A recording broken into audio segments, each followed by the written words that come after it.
മക്കളെ എന്തൊക്കെയുണ്ട്? എക്സാമൊക്കെ നടന്നുകൊണ്ടിരിക്കുകയാണ് അല്ലേ? അപ്പോൾ അതിൻ്റെ ഇടയിൽ ഞാൻ വന്നിട്ടുള്ളത് നമ്മളൊരു ഡൗട്ട് ഒന്ന് രണ്ട് പേര് ചോദിച്ചു, ഒന്ന് രണ്ട് ക്വസ്റ്റ്യൻസ് അഡ്രസ്സ് ചെയ്യാൻ വേണ്ടിയിട്ടാണ്. നമ്മുടെ ഡിസംബർ 2022 പ്രീവിയസ് ഇയർ ക്വസ്റ്റ്യൻ ആണ്. ഡിസംബർ 2022 നടന്നൊരു പ്രീവിയസ് ഇയർ ക്വസ്റ്റ്യൻ ആണ്. 2016 സിലബസിൽ വന്ന ക്വസ്റ്റ്യൻസ് ആണ്. Question number A and B 7A and B എന്ന് പറഞ്ഞിട്ടുള്ള രണ്ട് ക്വസ്റ്റ്യൻസ് ഉണ്ട്. നമുക്കൊന്ന് ചെക്ക് ചെയ്ത് നോക്കാം. അതാണ് ബേസിക് വന്നിട്ടുള്ളത്. പിന്നെ എക്സാമുകൾ കഴിഞ്ഞിട്ടുണ്ടാവും, പല പല ടെൻഷൻസോ കാര്യങ്ങളൊക്കെ ഉണ്ടാവും. ഒന്നും നിങ്ങളിപ്പോൾ ചെയ്യേണ്ട. എപ്പോഴും ഒരു എക്സാം കഴിഞ്ഞ് കഴിഞ്ഞാൽ അതിൽ കോൺസെൻട്രേറ്റ് ചെയ്യാതെ അടുത്ത എക്സാമിന് വേണ്ടിയുള്ള പ്രിപ്പറേഷനും കാര്യങ്ങളും ഫുൾ എൻഗേജ് ആവുക. ബാക്കിയൊന്നും നമ്മളെ ബാധിക്കരുത്. നമുക്ക് എന്ത് ചെയ്യാം, അടുത്ത എക്സാമിൽ എന്ത് ചെയ്യാം, മാക്സിമം സ്കോർ ചെയ്യുക എന്നുള്ളതാണ് നമ്മളെ ലക്ഷ്യമായി ചെയ്യാട്ടോ. അപ്പോൾ ഞാൻ പറഞ്ഞിട്ട് പ്രൊഫഷണൽ എക്സാം ആണ്. അവരെന്ത് ചെയ്യും, പല പല മൈൻഡ് ഗെയിംസ് നമ്മളെ കൊണ്ട് കളിക്കും. അതൊന്നും നമ്മൾ വീഴരുത്. നമ്മൾ എന്ത് ചെയ്യുക, എക്സാം ചിലപ്പോൾ ടഫ് ചില ബുദ്ധിമുട്ടൊക്കെ ഉണ്ടെങ്കിൽ അത് വാല്യുവേഷനിൽ നമുക്ക് അഡ്ജസ്റ്റ് ആയി വരും. ടഫായ ക്വസ്റ്റ്യൻസ് അവർ വാല്യൂ ചെയ്യുമ്പോൾ ലിബറലായിട്ടാണ് വാല്യൂ ചെയ്യുന്നത്. ടെക്സ്റ്റായ പേപ്പർ ആകുമ്പോൾ അതിനനുസരിച്ചുള്ള ലിബറലായിട്ടുള്ള വാല്യുവേഷൻ അവരുടെ കയ്യിൽ നിന്ന് നമുക്ക് എക്സ്പെക്ട് ചെയ്യാം. ഓക്കെ അല്ലേ? അപ്പോൾ നിങ്ങൾ എന്ത് ചെയ്യേണ്ട, അങ്ങനത്തെ കാര്യങ്ങളൊന്നും എന്ത് ചെയ്യേണ്ട, ഇപ്പം പേടിക്കേണ്ട. നെക്സ്റ്റ് എക്സാമിനുള്ളത് നല്ല കോൺസെൻട്രേറ്റ് ചെയ്തിട്ട് നിങ്ങൾ പഠിക്കുക കേട്ടോ. ഓക്കെ അല്ലേ മക്കളെ? Shall we move on to the question. അപ്പം ഇത് ഡിസ്കസ് ചെയ്തതിന് ശേഷം ഒന്ന് രണ്ട് കാര്യങ്ങൾ ഞാൻ പറഞ്ഞുതരാം കേട്ടോ. ഓക്കെ, ആദ്യം മനസ്സിലാക്കുക, നമുക്ക് ചോദ്യം വന്നിട്ടുള്ളത് രണ്ട് ഏരിയ ഒരേ ഏരിയ എന്നാണ്. മാർജിനൽ കോസ്റ്റിംഗ് തന്നെ വന്ന രണ്ട് ക്വസ്റ്റ്യൻ ആണ് 7ൽ. അപ്പോൾ അതൊന്ന് നോക്കാം. ഓക്കെ അല്ലേ? 8 മാർക്കിനും 7 മാർക്കിനും വന്ന ക്വസ്റ്റ്യൻ ആണ്. ക്വസ്റ്റ്യൻ്റെ പ്രശ്നം എന്ന് പറഞ്ഞു കഴിഞ്ഞാൽ അങ്ങനെ വലിയ പ്രശ്നമാണ്, നോക്കുമ്പോൾ സിമ്പിൾ ആയിട്ടുള്ള ക്വസ്റ്റ്യൻ ആണ്. ചെറിയ ചെറിയ ടേംസ് അവർ യൂസ് ചെയ്തിരിക്കുന്നത് വെരി ന്യൂ ആണ്. അപ്പോൾ അങ്ങനത്തെ ഒരു ടേം വന്നാൽ എന്ത് ചെയ്യണം എന്നുള്ളൊരു അണ്ടർസ്റ്റാൻഡിങ്ങും ഇതിലൂടെ നമുക്ക് കിട്ടും. ഓക്കെ, ഇവിടെ സുബിൻ ലിമിറ്റഡ് എന്ന് പറഞ്ഞിട്ടുള്ള ഒരു കമ്പനീനെ കുറിച്ചാണ് ആദ്യം 7Aയിൽ വരുന്നത്. നോക്കാം. സിംഗിൾ പ്രൊഡക്റ്റ് കമ്പനിയാണ്. It cells it product at ₹60 per unit in 2021. Okay അല്ലേ? 2021 ഡാറ്റയാണ് അത്. The company operated at A margin of 40%. Margin of 40%. What is this operated margin of operating margin of 40%? അപ്പോൾ അവിടെ നമുക്ക് എന്ത് ചെയ്യും, ചില കൺഫ്യൂഷൻ, എന്താണ് സാർ ഇത് എന്നുള്ളത് നമുക്കൊരു കൺഫ്യൂഷൻ വരാം. അത് നമുക്ക് എന്ത് ചെയ്യാം, ടേം വളരെ വളരെ ഇമ്പോർട്ടൻ്റ് ആണ്. എന്താണെന്നുള്ളത് ഞാൻ ആഫ്റ്റർ ഡാറ്റാസ് ഇൻ്റർപ്രറ്റ് ചെയ്തതിന് ശേഷം പറഞ്ഞുതരാം. The fixed cost amounts rupees എത്രയാണ്? 3,60,000 and the variable cost ratio was എത്രയാണ്? 80% ആണ്. അപ്പോൾ 80% വേരിയബിൾ കോസ്റ്റ് റേഷ്യോ ആണ്. അപ്പോൾ നമുക്കറിയാം PV റേഷ്യോ ബാക്കിയുള്ള എമൗണ്ട് 20% ആയിരിക്കും. Okay, in 2022 it is estimated that. അപ്പോൾ 2022 അപ്പോൾ 2021 കാര്യങ്ങളാണ് പറഞ്ഞത്. ഇനി എക്സ്പെക്ടേഷൻസ് ആണ്, അല്ലെങ്കിൽ നമ്മൾ എസ്റ്റിമേഷൻസ് ആണ് നെക്സ്റ്റ് ഇയറിലേക്കുള്ള. Variable cost will go up by 10% അല്ലേ? Variable cost go up by 10%. അപ്പോൾ 10% വേരിയബിൾ കോസ്റ്റ് ഇൻക്രീസ് ആവും. Fixed cost will go up by 5%. അതേപോലെ ഫിക്സഡ് കോസ്റ്റ് എത്ര ശതമാനം ഇൻക്രീസ് ആവും? 5% ഇൻക്രീസ് ആവും. രണ്ട് കാര്യങ്ങളാവും. അപ്പോൾ വേരിയബിൾ കോസ്റ്റ് കൂടുമ്പോൾ എന്തായിരിക്കും സാധാരണ variable cost per unit change ആകുമ്പോൾ, നമ്മളെ fixed variable cost per unit change ആകുമ്പോൾ എന്താ സംഭവിക്കുക? നമ്മുടെ PV റേഷ്യോയിൽ ചേഞ്ച് വരും അല്ലേ? Variable cost per unit change ചെയ്യുമ്പോൾ കോൺട്രിബ്യൂഷൻ പെർ യൂണിറ്റ് മാറും. അത് ഓട്ടോമാറ്റിക്കലി എന്തും മാറും? PV റേഷ്യോ ചേഞ്ച് ആവും. PV റേഷ്യോ ചേഞ്ച് ആകുമ്പോൾ നമ്മുടെ ഫിക്സഡ് കോസ്റ്റ് റിക്കവർ ചെയ്യാനുള്ള സമയമൊക്കെ എക്സ്ട്രാ നമ്മൾ എന്ത് ചെയ്യും, എടുക്കും. ഓക്കെ അല്ലേ? അപ്പോൾ അവിടെ PV റേഷ്യോയിലെ ചേഞ്ചിനെ അവിടെ എക്സ്പെക്ട് ചെയ്യുന്നുണ്ട്. ഓക്കെ അല്ലേ? ഗുഡ്. രണ്ടാമത്തെ, ഫിക്സഡ് കോസ്റ്റ് ഇൻക്രീസ് ബൈ 5%. അപ്പോൾ എന്ത് ചെയ്യും? BEP കൂടാനുള്ള കാര്യമായി മാറും. റെസ്പോണ്ടസോറിന് അപ്പോൾ അത് BEP-നൊക്കെ ചേഞ്ച് ചെയ്യുന്ന ഒരു പോയിന്റാണ്. നമുക്ക് മനസ്സിലായി. ഓക്കെ അല്ലേ? യെസ്. ഇനി ചോദ്യം എന്തൊക്കെയാണ് ചോദിക്കുന്നത് നോക്കാം. രണ്ട് ചോദ്യമാണ് ഇതിലുള്ളത്. രണ്ട് പാർട്ടായിട്ടാണ് തന്നുള്ളത്. പക്ഷേ A, B എന്നല്ല, അതൊരു ഇതിലെ ഹൈലൈറ്റ് ആണ്. 8 മാർക്കിൻ്റെ ക്വസ്റ്റൻ ആട്ടോ. ഒന്ന് വായിച്ചു നോക്കാം നമുക്ക്. Find the selling price record to be fixed in 2022 earn the same PV ratio. സാധാരണ നമ്മൾ ക്വസ്റ്റൻ ആണ് ഏൺ ദ സെയിം പ്രോഫിറ്റ് എന്നൊക്കെ അല്ലേ പറയാറ്. Same PV ratio 2021. അപ്പോൾ ഒരു ഡിഫറെൻ്റ് ആയിട്ടുള്ളൊരു അപ്രോച്ചാണ് അവർ അതിൽ എടുത്തിട്ടുള്ളത്. എന്ത് കാണാനാണ്? PV റേഷ്യോ കാണാനാണ്. ഓക്കെ സാർ, നമുക്ക് എന്ത് ചെയ്യാം, ചെക്ക് ചെയ്ത് നോക്കാം. താഴെ പറയുന്നത് എന്താ? അസ്യൂമിങ് സെയിം സെല്ലിംഗ് പ്രൈസ് എത്രയാണ്? 60 per unit. എത്ര രൂപയാണ്? 60 per unit. അപ്പോൾ എന്താ രണ്ടാമത്തെ ചോദ്യം? ഇപ്പോൾ 2021 ഫസ്റ്റത്തെ കാര്യം കഴിഞ്ഞ് ഫുൾ സ്റ്റോപ്പ് ഇട്ടു. ഫുൾ സ്റ്റോപ്പ് ഇട്ടപ്പോൾ മേലത്തെ ക്വസ്റ്റനും സായത്തെ ക്വസ്റ്റൻ ബന്ധമില്ല. കാരണം എന്താ, അവിടെ ഒരു സെല്ലിംഗ് പ്രൈസ് കാണാനാണ്. ഇവിടെ ഒരു സെല്ലിംഗ് പ്രൈസ് അവരെന്താണ് 2021 അതേ സെല്ലിംഗ് പ്രൈസ്, അതായത് 60 രൂപ തന്നെ അസ്യൂം ചെയ്യാൻ പറയുന്നുണ്ട്. അപ്പോൾ ഈ രണ്ട് ക്വസ്റ്റൻ തമ്മിൽ ബന്ധമുണ്ടോ? ബന്ധമില്ല. അപ്പോൾ കുട്ടികൾക്ക് വരുന്ന മിസ്റ്റേക്ക് ആണ്. ആദ്യം എന്ത് ചെയ്യും, ഇത് രണ്ടും ഒന്നാണെന്ന് വിചാരിച്ചിട്ട് കണക്ട് ചെയ്യാൻ നോക്കുക. അല്ല, അവിടെ ഒരു ഫുൾ സ്റ്റോപ്പ് ഉണ്ട്, രണ്ടും വേറെ വേറെയാണ്. അങ്ങനെ എന്തെങ്കിലും ക്വസ്റ്റനുകൾ വരാം, ശ്രദ്ധിക്കണം കേട്ടോ. ഓക്കെ, 2022 സെയിം പ്രൈസ് ആണ് 2021 എങ്കിൽ find the number of unit required to be produced and sold ചെയ്യേണ്ട സെയിം പ്രോഫിറ്റ്. അപ്പോൾ ഇങ്ങനെയൊക്കെ ചേഞ്ച് വന്നു കഴിഞ്ഞാലും സെയിം സെല്ലിംഗ് പ്രൈസ് ഉപയോഗിച്ചിട്ട് സെയിം പ്രോഫിറ്റ് കിട്ടണമെങ്കിൽ എത്ര യൂണിറ്റ് സെല്ല് ചെയ്യേണ്ടി വരും എന്നാണ് ചോദ്യം. അപ്പോൾ ഡിസൈഡ് യൂണിറ്റ്സ് കാണാനാണ് രണ്ടാമത്തെ ചോദ്യം. ഈ രണ്ട് ചോദ്യത്തിന് 8 മാർക്ക്. വളരെ സിമ്പിൾ ആയിട്ടുള്ള ചോദ്യമാണ്, പക്ഷേ 8 മാർക്ക് കിട്ടും. അപ്പോൾ സാർ അത് എങ്ങനെ ചെയ്യാൻ പറ്റും? ഓക്കെ അല്ലേ? ചെയ്യാൻ പറ്റാൻ നമ്മൾ എപ്പോഴും എന്ത് ചെയ്യാം, നമ്മൾ ഡാറ്റാസും കാര്യങ്ങളൊക്കെ നമുക്ക് അറിയാം, എന്താണ് കാണേണ്ടതെന്നൊക്കെ അറിയാം. ആദ്യം സെല്ലിംഗ് പ്രൈസ് കാണാനല്ലേ? അപ്പോൾ സെല്ലിംഗ് പ്രൈസ് കാണാൻ വേണ്ടിയിട്ട് ആദ്യം നമ്മുടെ എക്സിസ്റ്റിംഗ് ഡാറ്റയിൽ ചേഞ്ച് ഒക്കെ വരുന്നുണ്ട് പറയുന്നത്. അപ്പോൾ എക്സിസ്റ്റിംഗ് ആയിട്ടുള്ള ഡാറ്റകൾ എന്ത് ചെയ്യുക, കാൽക്കുലേറ്റ് ചെയ്താലേ നമുക്ക് എന്ത് ചെയ്യാൻ പറ്റുള്ളൂ, അതിലേക്ക് പോകാൻ പറ്റുള്ളൂ. ഓക്കെ, അപ്പോൾ നമുക്ക് 2021 അവർ പറഞ്ഞ ഡാറ്റാസ് എന്തൊക്കെയാണെന്നുള്ളത് നമുക്ക് നോക്കിയാലോ. യെസ്, ഓക്കെ സാർ, എന്താ നമുക്ക് നോക്കാം. 2021 1 മിനിറ്റ് 2020 ഓക്കെ, ഒരു minute I have to close this document. Okay, 2021 അവർ പറയുന്ന ഡാറ്റ എന്താണ് സാർ നമുക്ക് നോക്കാം.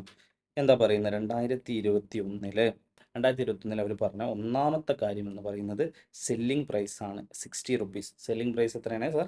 60 റുപ്പീസ് ആണ്. ഓക്കെ, വാരിയബിൾ കോസ്റ്റ് റേഷ്യോ തന്നിട്ടുണ്ട്, എത്ര ശതമാനം? 80%, which means variable cost per unit എത്ര ഉണ്ടായിരിക്കും? അതിൻ്റെ 60 × 80% യു വിൽ ഗെറ്റ് എത്ര? 48 അല്ലെ? കാൽക്കുലേറ്റർ അടിച്ചു നോക്ക്. 60 × 80% യു വിൽ ഗെറ്റ് എന്ത് ചെയ്യുക? 48. ഓക്കെ, ദർഫോർ സോറി 60 into 48 അല്ല, 60 × 80%, 48 തന്നെയാണ്. യെസ്, 48 തന്നെയാണ്. Okay, correct, my mistake. Okay, 48 ആണ് വരുന്നത്. ഓക്കെ അല്ലേ? യെസ്, 48 ആണ് എന്ത് വരിക, നമ്മുടെ വേരിയബിൾ കോസ്റ്റ് പെർ യൂണിറ്റ്. അത് അപ്പോൾ ആണെങ്കിൽ കോൺട്രിബ്യൂഷൻ പെർ യൂണിറ്റ് എത്ര ഉണ്ടാവും സാർ? 12 ആണ് വരിക. ഓക്കെ അല്ലേ? 12 ആണ് variable cost contribution per unit വരിക 12 ആണ് വരിക. ഓക്കെ അല്ലേ മക്കളെ? കോൺട്രിബ്യൂഷൻ വേരിയബിൾ കോസ്റ്റ് 48 ആണെങ്കിൽ കോൺട്രിബ്യൂഷൻ എങ്ങനെ കിട്ടുക? 60 - 48 എത്രയാണ്? 12 ആണ് വരിക. ഓക്കെ സാർ, അപ്പോൾ പി വി റേഷ്യോ എത്ര ഉണ്ടാവും? P V ratio is given. നമുക്കറിയാം വേരിയബിൾ കോസ്റ്റ് 80% ഞാൻ ഓൾറെഡി പറഞ്ഞു. പി വി റേഷ്യോ എത്ര ഉണ്ടായിരിക്കും? 20%. ഇതാണ് എക്സിസ്റ്റിംഗ് ആയിട്ടുള്ള ഡാറ്റ. ഈ ഡാറ്റ മാത്രമാണോ? അല്ല, ഫിക്സഡ് കോസ്റ്റ് ഉണ്ട്. അപ്പോൾ ഫിക്സഡ് കോസ്റ്റ് എത്രയാണ് നമുക്ക് നോക്കണം. ഫിക്സഡ് കോസ്റ്റ് 3,60,000 ആണെന്നാണ് അവർ പറയുന്നത്. അല്ലെ മക്കളെ? ഇതിൽ ക്വസ്റ്റ്യനിൽ പറയുന്നത് 3,60,000 ആണ്. അപ്പോൾ അത് നമ്മൾ ഡിറ്റക്ട് ചെയ്ത് വെച്ചു. ഓക്കെ സാർ, ബാക്കി എന്താ നമുക്ക് ചെയ്യാനുള്ളത്? നെക്സ്റ്റ് നമുക്ക് അറിയേണ്ടത് അതിൻ്റെ പ്രോഫിറ്റും കൂടി കണ്ടെത്തുക. കാരണം അടുത്ത വർഷത്തെ അടുത്ത വർഷം സെല്ലിംഗ് പ്രൈസ് കാണാൻ രണ്ടാമത്തെ ക്വസ്റ്റ്യനിൽ പ്രോഫിറ്റ് ഉണ്ടല്ലോ. അപ്പോൾ ഈ കാൽക്കുലേഷനിൽ അത് കണ്ടെത്തി കഴിഞ്ഞാൽ നമുക്കത് എളുപ്പമായി. ഓക്കെ, നമുക്കത് കണ്ടെത്താം. പക്ഷേ സാർ, ഇവിടെ എങ്ങനെ കണ്ടെത്തും പ്രോഫിറ്റ് അറിയണമെന്നുണ്ടെങ്കിൽ നമുക്ക് ടോട്ടൽ സെയിൽസ് വേണ്ടേ? ക്വസ്റ്റ്യനിൽ ടോട്ടൽ സെയിൽസ് ഇല്ല. Okay sir, what to do. ഇവിടെ ശ്രദ്ധിക്കുക, നമുക്കിവിടെ മുകളിലൊരു ടേം പറയുന്നത് മാർജിൻ 40% എന്നല്ലേ? Margin 40%. What is this margin? Okay, operated margin അല്ലെങ്കിൽ ഓപ്പറേഷൻ മാർജിൻ എന്നൊക്കെ പറഞ്ഞ് തന്നിട്ടുണ്ട്. നമ്മൾ പ്രോഫിറ്റ് മാർജിൻ ആണോ എന്ന് വേഗം പോകും. പ്രോഫിറ്റ് മാർജിൻ ആവുമോ? കാരണം എന്താ? സെയിൽസിൻ്റെ ആകെ 20% പി വി റേഷ്യോ ഉള്ളൂ. അപ്പോൾ പി വി റേഷ്യോക്കായി താഴെയല്ലേ ആര് വരുള്ളൂ? പ്രോഫിറ്റ് വരുള്ളൂ. അപ്പോൾ ഒരിക്കലും അതല്ല. അപ്പോൾ എന്താണ് ഈ profit? Operated at A margin, which means എന്താ? എത്രയാണോ ഓപ്പറേറ്റ് ചെയ്യാന്ന് നമ്മൾ എന്ത് ചെയ്യുന്നു? റവന്യൂ ജനറേറ്റ് ചെയ്യുക, അഥവാ എത്രത്തോളം സെയിൽ ക്രിയേറ്റ് ചെയ്യുന്നു എന്നുള്ള മീനിങ് ആണ്. അപ്പോൾ എത്രത്തോളം സെയിൽ ക്രിയേറ്റ് ചെയ്തു, അതിൻ്റെ 40% മാർജിൻ ആയിരുന്നു. വിച്ച് മീൻസ് സെയിൽസ് മാർജിൻ എന്ന് പറഞ്ഞാൽ മാർജിനും സെയിൽസ് തമ്മിൽ എന്താ? നമുക്കറിയാം മാർജിൻ ഓഫ് സേഫ്റ്റി നമ്മൾ പഠിച്ചിട്ടുണ്ട്. Margin of safety. ഓക്കെ അല്ലേ? അതെന്താ വിളിക്കുക? Margin of safety. Okay sir, margin of safety എന്ന് പറഞ്ഞാൽ എന്താ? MOS. എന്താ പറയാ? MOS. മാർജിൻ ഓഫ് സേഫ്റ്റി എന്ന് പറഞ്ഞാൽ MOS ഷോർട്ട് ഫോമിൽ നമ്മൾ MOS എന്ന് വിളിക്കുക. അത് എത്ര ശതമാനം? 40%. MOS 40%. മാർജിൻ ഓഫ് സേഫ്റ്റി ഷോർട്ടാക്കി നമ്മൾ എന്താ വിളിക്കുക? MOS അഥവാ 40%. മാർജിൻ ഓഫ് സേഫ്റ്റി 40% ആണെങ്കിൽ സാറേ BEP എത്ര ഉണ്ടാവും? ബ്രേക്ക് ഈവൻ സെയിൽസ് എത്ര ഉണ്ടാവും? 60% ആയിരിക്കും. Break even sales 60%. കാരണം ടോട്ടൽ സെയിൽസിന് 40% MOS ആണ്, ബാക്കി 60% എന്തായിരിക്കും? BES ആയിരിക്കും, അഥവാ ബ്രേക്ക് ഈവൻ സെയിൽസ് ആയിരിക്കും. ഓക്കെ, അങ്ങനെയാണെങ്കിൽ ബ്രേക്ക് ഇവൺ പോയിന്റിൻ്റെ വാല്യൂ എങ്ങനെയെങ്കിലും കാണാൻ പറ്റുമല്ലോ. എങ്ങനെ? Fixed cost divide by P V ratio ചെയ്താൽ മതി. ഓക്കെ അല്ലേ? Fixed cost divide by P V ratio ചെയ്താൽ നമുക്ക് എന്ത് കിട്ടും? Fixed cost divide by P V ratio ചെയ്താൽ നമുക്ക് ബ്രേക്ക് ഇവൺ പോയിന്റ് കിട്ടും. അപ്പോൾ സാറേ അത് എത്ര ഉണ്ടാവും? ഫിക്സഡ് കോസ്റ്റ് 3,60,000 അല്ലേ? 3,60,000 ഡിവൈഡഡ് ബൈ നമുക്ക് എന്തടിക്കാം? പി വി റേഷ്യോ അടിച്ചാൽ മതി. പി വി റേഷ്യോ 20% അല്ലേ നമ്മൾ കണ്ടത്? Yes or no? It will be 18 lakh ഉണ്ടായിരിക്കും. എത്ര ഉണ്ടായിരിക്കും? 18 lakh. Yes or no? Divide by 20% equal to 18 lakh. അതല്ലേ വരിക? ആരെങ്കിലും കൺഫ്യൂഷൻ ഉണ്ടോ? കാൽക്കുലേറ്ററിൽ അടിച്ച് നോക്ക്. 3,60,000 divide by 20% is equal to 80 lakh. Okay, verify ചെയ്തിട്ടുണ്ട്. ഓക്കെ, അപ്പോൾ 18 ലക്ഷമാണ് എന്ത് ചെയ്യുക? നമ്മുടെ എന്തുണ്ടാവുക? ബ്രേക്ക് ഇവൺ പോയിന്റ് ഉണ്ടാവുക എക്സിസ്റ്റിംഗ്. അത് ടോട്ടൽ സെയിൽസിൻ്റെ 60% അല്ലേ? അങ്ങനെയാണെങ്കിൽ ടോട്ടൽ സെയിൽസ് കണ്ടുകൂടെ സാർ? ഓക്കെ, കാണാലോ. എത്രയാണ് ടോട്ടൽ സെയിൽസ് ഉണ്ടാവുക? എങ്ങനെ കൺവേർട്ട് ചെയ്യുക? 18 lakh എന്ന് പറയുന്നത് 60% ആണെങ്കിൽ 100 ആക്കണമെങ്കിൽ ഡിവൈഡ് ബൈ 60% അല്ലെങ്കിൽ 60 × 100 അടിച്ചാൽ മതി. നമുക്കറിയാം ദ ആൻസർ വിൽ ബി എത്ര ഉണ്ടായിരിക്കും? Divide by 60 × 100 I will get 30 lakh. 30 ലക്ഷം ഉണ്ടായിരിക്കും. ഇതാണ് എക്സിസ്റ്റിംഗ് ഉള്ള സെയിൽസ്. ഓക്കെ സാർ, ഇനി എന്താ ചെയ്യേണ്ടത്? നമുക്ക് എന്ത് ചെയ്യാം? അതിൻ്റെ പ്രോഫിറ്റ് കാണണം. ഓക്കെ, പ്രോഫിറ്റ് എങ്ങനെ കാണാം? Profit contribution minus fixed cost ചെയ്താൽ മതി. അപ്പോൾ ഈ സെയിൽസിൻ്റെ കോൺട്രിബ്യൂഷൻ കാണാൻ എന്ത് ചെയ്താൽ മതി?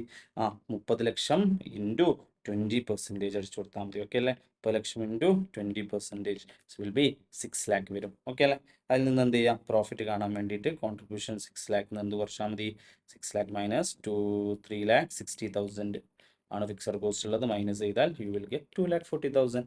അപ്പോൾ എക്സിസ്റ്റിംഗ് ആയിട്ടുള്ള പ്രോഫിറ്റും കിട്ടി. ഇത്രയും കാര്യങ്ങൾ എക്സിസ്റ്റിംഗ് ഡാറ്റ അവർ തന്നത് ഡിക്റ്റേറ്റ് ചെയ്ത് വെക്കുക എന്നുള്ളത് നമ്മൾ എന്ത് ചെയ്തു. ഓക്കെ, അവർ പറഞ്ഞ കാര്യത്തിൽ കണ്ടെത്താൻ പറ്റുന്ന പ്രോഫിറ്റും 2021 എല്ലാം കണ്ടെത്തി. Yes or no? അപ്പോൾ ഇനി 2022 രണ്ട് സിറ്റുവേഷൻ ഉണ്ട് അല്ലേ, രണ്ട് കാര്യങ്ങളാണ് അത് ക്വസ്റ്റ്യൻ ആയിട്ട് വരുന്നത്. അപ്പോൾ അതിൽ ക്വസ്റ്റ്യൻ നമ്പർ 1 പാർട്ട് 1 അവർ ചോദിക്കുന്നത് ന്യൂ സെല്ലിംഗ് പ്രൈസ് ആണ്. എന്താണ് ന്യൂ സെല്ലിംഗ് പ്രൈസ് ആണ്. എന്തിനു വേണ്ടിയിട്ടാണ് അവർ പറയുന്നത് new selling price? To earn same P V ratio, to earn same P V ratio. Okay അല്ലേ? അപ്പോൾ ഇത് വളരെ സിമ്പിൾ ആയിട്ടുള്ള ക്വസ്റ്റ്യൻ ആണ്. കാരണം പി വി റേഷ്യോ നമുക്ക് ഓൾറെഡി അറിയാം 20%. അപ്പോൾ P V ratio is equal to അടുത്ത വർഷത്തെ P V ratio is equal to എത്രയാണ്? 20% ആണ്. ഇപ്പോൾ 20% പി വി റേഷ്യോ ആണെങ്കിൽ വേരിയബിൾ കോസ്റ്റ് റേഷ്യോ എത്രയായിരിക്കും? വേരിയബിൾ കോസ്റ്റ് റേഷ്യോ 80% ആയിരിക്കും. ഓക്കെ അല്ലേ? ഇപ്പോൾ വേരിയബിൾ കോസ്റ്റ് 80% ആണ് സെയിൽസിൻ്റെ, അതായത് സെല്ലിംഗ് പ്രൈസിൻ്റെ 80% ആവില്ലേ variable cost per unit? Simple logic. അപ്പോൾ എന്ത് ചെയ്യാം? വേരിയബിൾ കോസ്റ്റ് പെർ യൂണിറ്റ് എത്ര ഉണ്ടാവും സാറേ? ക്വസ്റ്റ്യനിൽ പറയുന്നുണ്ട് വേരിയബിൾ കോസ്റ്റ് കഴിഞ്ഞ വർഷത്തേനേക്കാളും 10% കൂടുന്നുണ്ട് അല്ലേ? വേരിയബിൾ കോസ്റ്റ് എത്രയാണ്? 48 ആയിരുന്നു, എൻ്റെ ഓർമ്മ ശരിയാണ്. യെസ്, വേരിയബിൾ കോസ്റ്റ് 48 ആയിരുന്നു. അതിൻ്റെ മുകളിൽ ഈ വർഷം എത്ര ശതമാനം കൂടുന്നുണ്ട്? 10% കൂടുന്നുണ്ട്. അപ്പോൾ 40% ഇൻറ്റു 10% അടിച്ചു കഴിഞ്ഞാൽ യു വിൽ ഗെറ്റ് 4.8 അല്ലേ? അത് രണ്ടും കൂടി ആഡ് ചെയ്താൽ 52.8 ആണ് വേരിയബിൾ കോസ്റ്റ് പെർ യൂണിറ്റ് വരിക. ആണോടാ? അപ്പോൾ new variable cost per unit എത്ര ഉണ്ടാവുക? 52.8 ആണ്. അത് സെയിൽസിൻ്റെ 80% അല്ലേ? സെയിം പി വി റേഷ്യോ ആകുമ്പോൾ വേരിയബിൾ കോസ്റ്റ് റേഷ്യോ സെയിം ആയിരിക്കും. അത് 80% ആണ്. അപ്പോൾ 100% കണ്ടാൽ സെല്ലിംഗ് പ്രൈസ് കിട്ടും. So simple. Selling price is equal to എത്ര? 52.8 divided by 80 into 100. Give me yes or no? Yes. Okay അല്ലേ? അപ്പോൾ എന്ത് ചെയ്യുക? കിട്ടുക കാൽക്കുലേറ്റർ അടിച്ചു നോക്കും സാർ, എത്ര ഉണ്ടാവും? 66 കിട്ടും. ഓക്കെ അല്ലേ? അപ്പോൾ ക്വസ്റ്റ്യൻ നമ്പർ 1 പാർട്ട് ഓഫ് 1 അത് എന്ത് ചെയ്തു? കംപ്ലീറ്റ് ആയി. അതിൽ ബുദ്ധിമുട്ടുണ്ടായിരിക്കെങ്കിലും ഉണ്ടോടാ? പറയ ഇല്ലല്ലോ? യെസ്. പാർട്ട് 2 വരുമ്പോൾ ഡിസൈഡ് എന്താണ്? സെയിൽസ് ആണ്. ഡിസൈഡ് സെയിൽസ് ഇൻ യൂണിറ്റ്സ് നമുക്ക് ഇക്വേഷൻ അറിയാം. ഡിസൈഡ് സെയിൽസ് ഇൻ യൂണിറ്റ്സ് എങ്ങനെ കാണാം? ഫിക്സഡ് ഞാൻ എന്ത് ചെയ്യാം? താഴെ എഴുതി തരാം. താഴെ സ്പേസ് ഇട്ട് എഴുതി തരാം. ഓക്കെ, ഇവിടെ ഓക്കെ. രണ്ടാമത്തെ പാർട്ടിൻ്റെ ക്വസ്റ്റ്യൻ നോക്കുമ്പോൾ എന്താണ്? നമ്മുടെ ഡിസൈഡ് സെയിൽസ് ഇൻ യൂണിറ്റ്സ് ആണ്. Desired sales in units for എന്ത് കാണാനാണ്? 2,40,000 അല്ലേ? Desired sales for to earn same profit പറഞ്ഞാൽ പ്രോഫിറ്റ് is equal to എത്രയാണ്? 2,40,000 ആണ്. കഴിഞ്ഞാൽ നമ്മൾ ഓൾറെഡി കണ്ടെത്തിയതാണ്. അങ്ങനെയാണെങ്കിൽ ഡിസൈഡ് സെയിൽസ് യൂണിറ്റ്സിൻ്റെ ഇക്വേഷൻ എന്താ? Fixed cost plus decide profit divided by contribution per unit. Okay അല്ലേ? Yes sir. അപ്പോൾ എങ്ങനെയാണ് അടുത്ത വർഷത്തെ ഫിക്സഡ് കോസ്റ്റ് എത്രയാണ്? ഫിക്സഡ് കോസ്റ്റ് 3,60,60,000 ആയിരുന്നു പഴയ വർഷം. ഈ വർഷം 5% കൂടുന്നില്ലേ?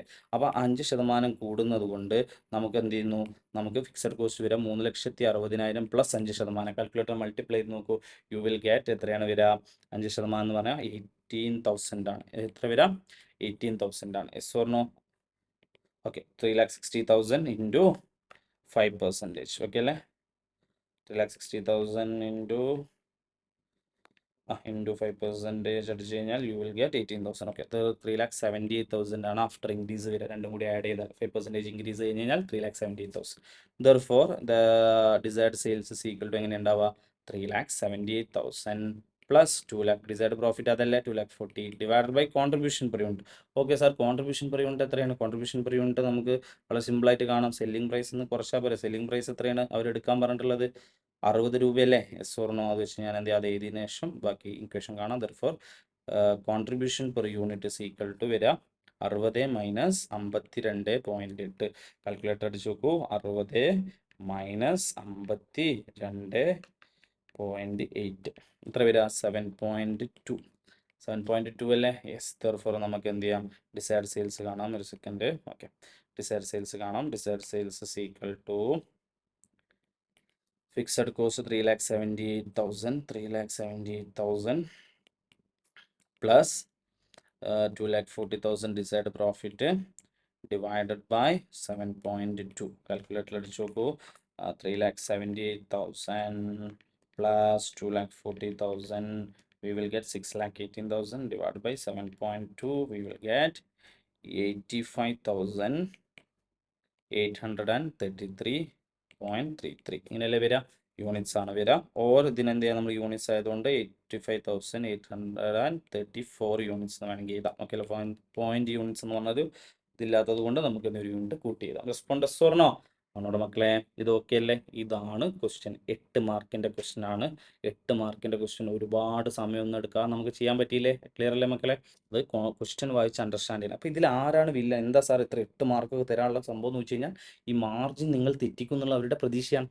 നമ്മൾ ഇനി എന്ത് ചെയ്യാൻ പാടില്ല? ഈ ക്വസ്റ്റ്യൻ കണ്ട ഒരാൾക്ക് എന്ത് ചെയ്യാൻ പാടില്ല? ഇനി തെറ്റാൻ പാടില്ല. ഓക്കെ, എൻ്റെ വാല്യൂഷൻ ഓക്കെയാണ് എന്നുള്ളത് നോക്കുക. സ്റ്റെപ്പ് ബൈ സ്റ്റെപ്പ് എന്ത് ചെയ്യുക? എല്ലാ കാര്യങ്ങളും എന്ത് ചെക്ക് ചെയ്ത് നോക്കുക. നമ്മൾ ആദ്യമല്ലേ ഇത് പ്രീവിയസ് ഇയർ ഡാറ്റകൾ കണ്ടെത്തി, എന്നിട്ട് അടുത്ത വർഷത്തെ 2 കാര്യങ്ങൾ എന്ത് ചെയ്തു? നമ്മൾ കണ്ടെത്തി കൊടുത്തു. റെസ്പോണ്ടസ് ഓർണോ? ഇത് ഓക്കെ അല്ലേ?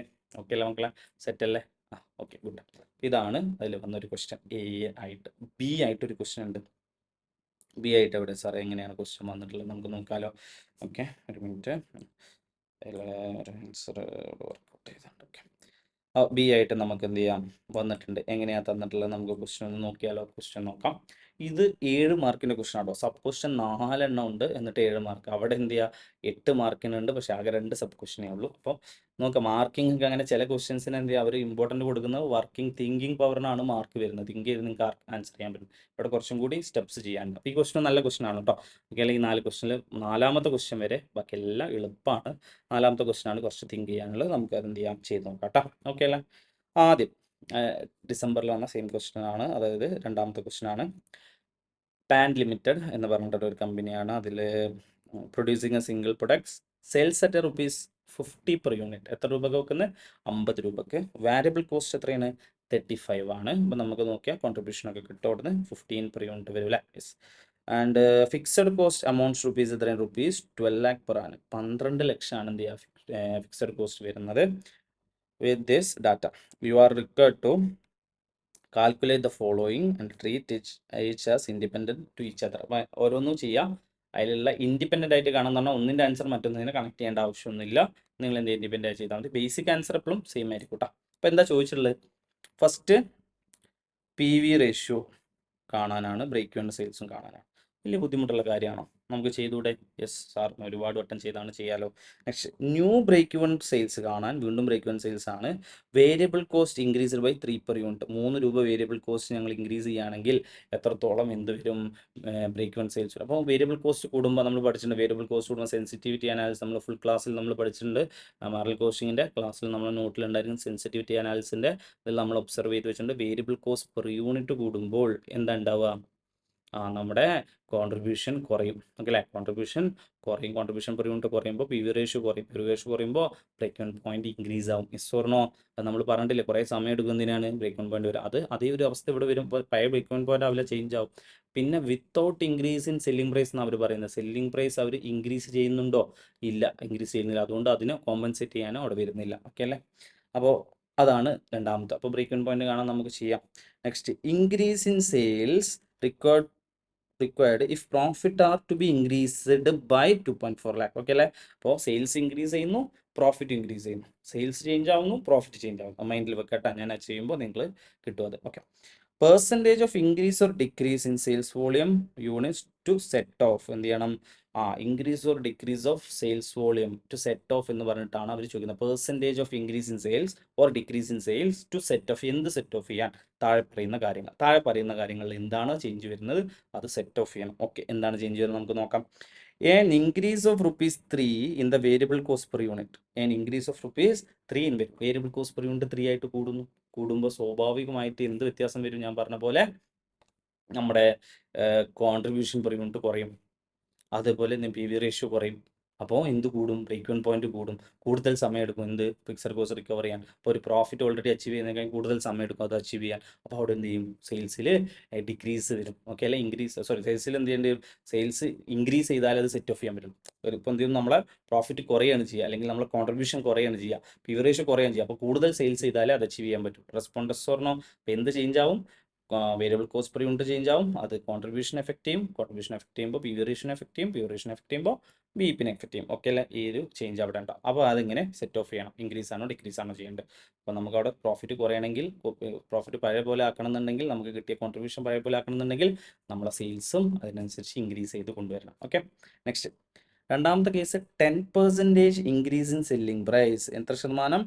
10% ഇൻക്രീസ് ഇൻ സെല്ലിംഗ് പ്രൈസ് ചെയ്യാനാണ് പറഞ്ഞിട്ട്. Without affecting existing profit quantum. അതായത് നമ്മൾ എക്സിസ്റ്റിംഗ് പ്രോഫിറ്റിനെ ചേഞ്ച് ചെയ്യാതെ 10% എന്ത് ചെയ്യുന്നു, സെല്ലിംഗ് പ്രൈസ് ഇൻക്രീസ് ചെയ്യുന്നു എന്നാണ് പറയുന്നത്. അപ്പോൾ സെല്ലിംഗ് പ്രൈസ് ഇൻക്രീസ് ചെയ്യുമ്പോൾ ഓട്ടോമാറ്റിക്കലി എന്താ ഉണ്ടാവുക, പ്രൈസ് കൂടുമ്പോൾ പി വി റേഷ്യോ കൂടും. പി വി റേഷ്യോ കൂടുമ്പോൾ നമുക്ക് പെട്ടെന്ന് എന്ത് ചെയ്യാം, പ്രോഫിറ്റിലേക്ക് എത്താൻ പറ്റും. ഓക്കെ അല്ലേ? അപ്പോൾ നമ്മൾ എന്ത് ചെയ്യേണ്ടി വരും, സെയിം പ്രോഫിറ്റ് തന്നെ വേണം, അല്ലെങ്കിൽ സെയിം കോൺട്രിബ്യൂഷൻ വേണമെന്നുണ്ടെങ്കിൽ നമ്മൾ എന്ത് ചെയ്യണം, സെയിൽസ് യൂണിറ്റിനെ റെഡ്യൂസ് ചെയ്യേണ്ടി വരും. ഓക്കെ അല്ലേ? അപ്പോൾ അതാണ് അവിടെ വരുന്നത്. ഇതാണ് ക്വസ്റ്റ്യൻ. നമുക്ക് ചെയ്ത് നോക്കാം. ലാസ്റ്റത്തെ ക്വസ്റ്റ്യൻ മാത്രമേ നമുക്കൊന്ന് തിങ്ക് ചെയ്ത് ചെയ്യേണ്ടുള്ളൂ. ബാക്കിയെല്ലാം ബേസിക് ആയിട്ട് ചെയ്യാൻ പറ്റും. ഓക്കെ, നോക്കിയാലോ? Yes sir. Okay, first one P V ratio and B E P. ആദ്യം പി വി റേഷ്യോ എങ്ങനെ വരിക, contribution divide by sales into 100. Okay sir, എത്രയാണ് കോൺട്രിബ്യൂഷൻ, എങ്ങനെയാണ് കോൺട്രിബ്യൂഷൻ അവൈലബിൾ എങ്കിൽ കോൺട്രിബ്യൂഷൻ പെർ യൂണിറ്റ് എടുത്താൽ മതി. പെർ യൂണിറ്റ് ആണെങ്കിൽ പെർ യൂണിറ്റ് ടോട്ടൽ എടുത്താൽ ടോട്ടൽ, രണ്ടിൻ്റെ എഫക്റ്റ് സെയിം ആയിരിക്കും. Okay, good. അപ്പോൾ contribution equal to 50 minus 35 equal to 15 വരും. സെയിൽസ് ഈക്വൽ ടു 50 വരും. Therefore P V ratio equal to നമുക്ക് ആൻസർ കിട്ടുക എത്ര ഉണ്ടാവുക, calculator അടിച്ച് നോക്കിയാൽ it will be contribution will be 15 divided by 50 into 100 is equal to 30%. Yes or no? Correct അല്ല, നമുക്ക് 30% വരിക. എത്ര വരിക? 30%. ആർക്കും കൺഫ്യൂഷൻ ഉണ്ടോ? ഇല്ല, വളരെ സിമ്പിളായിട്ട് ചെയ്യാൻ പറ്റും, ഒരു കൺഫ്യൂഷനും ഇല്ല അതിൽ.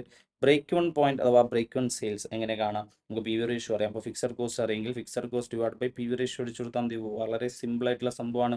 ഓക്കെ സാർ, അങ്ങനെ ചെയ്യാം. പി വി റേഷ്യോ എങ്ങനെ, നമുക്ക് ഡാറ്റ അവൈലബിൾ ആണ്, പക്ഷേ ഫിക്സഡ് കോസ്റ്റ് അവൈലബിൾ ആണോ? അവൈലബിൾ ആണ്. 12 lakh ആണ്. 12 lakh ഡിവൈഡ് ബൈ 30% അടിക്കൂ, കാൽക്കുലേറ്ററിൽ അടിച്ചു നോക്കൂ. It will get, U will get 40%. അല്ല സോറി, 40 lakh. 40% അല്ല, മൈ മിസ്റ്റേക്ക്. 40 lakh. അത്ര 40 lakh കിട്ടും. ഓക്കെ, 40 ലക്ഷമാണ് നമുക്ക് ബ്രേക്ക് വൺ സെയിൽസ് കിട്ടുക. അത് ഓക്കെ അല്ലേ? Yes, good. അപ്പോൾ ബ്രേക്ക് വൺ സെയിൽസ് കിട്ടി, അല്ലെങ്കിൽ ബ്രേക്ക് വൺ പോയിന്റ് 40 ലക്ഷം കിട്ടി. യൂണിറ്റ്സിൽ കാണണമെങ്കിൽ അതിന് എന്ത് ചെയ്താൽ മതി, നമ്മൾ എന്ത് ചെയ്താൽ വേണ്ടി ഡിവൈഡ് ബൈ 50 അടിച്ച് കഴിഞ്ഞാൽ നമുക്ക് യൂണിറ്റ്സ് കിട്ടും കേട്ടോ. ഓക്കെ അല്ലേ? എത്ര? 80,000 യൂണിറ്റ്സ് കിട്ടും. ഓക്കെ അല്ലേ? അപ്പോൾ യൂണിറ്റ്സ് കാണണമെങ്കിൽ നമ്മൾ എന്ത് ചെയ്താൽ മതി, അതിനെ യൂണിറ്റ്സിലേക്ക് കൺവേർട്ട് ചെയ്താൽ മതി. നോർമലി ഒന്നും പറഞ്ഞില്ല, നമ്മൾ വാല്യൂല് കാണുന്നേ ഉള്ളൂ. Yes or no? Yes. Units അവർ ചോദിച്ചിട്ടില്ല, അതുകൊണ്ട് നമ്മൾ വാല്യൂല് കാണുന്നു. അങ്ങനത്തെ ഒന്നും പറഞ്ഞില്ലെങ്കിൽ നമ്മൾ വാല്യൂല് കണ്ടാൽ മതി. ഓക്കെ, നെക്സ്റ്റ് രണ്ടാമത്തെ ചോദ്യം എന്താ, new break even sales.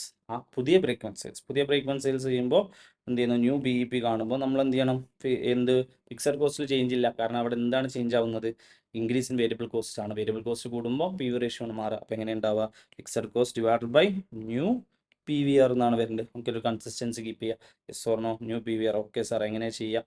Okay, new P V R നമ്മൾ എങ്ങനെ ചെയ്യാം, അങ്ങനെ ചെയ്യാം. ന്യൂ പി വി ആർ നമുക്ക് എന്ത് ചെയ്യാം, കണ്ടെത്താം. യെസ്, എങ്ങനെ ഉണ്ടാവാം, fixed cost new P V R കാണണമെങ്കിൽ new contribution per unit divided by selling price അല്ലേ വരേണ്ടത്. കോൺട്രിബ്യൂഷൻ പെർ യൂണിറ്റ് ഓൾറെഡി 15 ആയിരുന്നു. അപ്പോൾ വേരിയബിൾ കോസ്റ്റ് 3 രൂപ കൂടിക്കഴിഞ്ഞാൽ അത്രയും എന്ത് ചെയ്യും, കോൺട്രിബ്യൂഷൻ കുറയില്ലേ? Yes or no? അപ്പോൾ അത്ര 15 3 പോയി കഴിഞ്ഞാൽ 12 ആവും. 12 ഡിവൈഡ് ബൈ സെല്ലിംഗ് പ്രൈസ് 50 ആണ്. ഇൻറ്റു 100 അടിച്ച് കഴിഞ്ഞാൽ യു വിൽ ഗെറ്റ് 24%. എത്ര ഉണ്ടാവും? 24% ആണ് എന്ത് ചെയ്യുക, നമ്മുടെ ന്യൂ പി വി ആർ എന്ന് പറയുന്ന സാധനം. ന്യൂ പി വി ആർ എന്ന് പറയുന്ന സാധനം 24% ആണ്. Therefore new B E P എന്ന് പറയുന്ന സംഭവം, ന്യൂ ബി ഇ പി എന്ന് പറയുന്ന സംഭവം എങ്ങനെ കണ്ടെത്താം?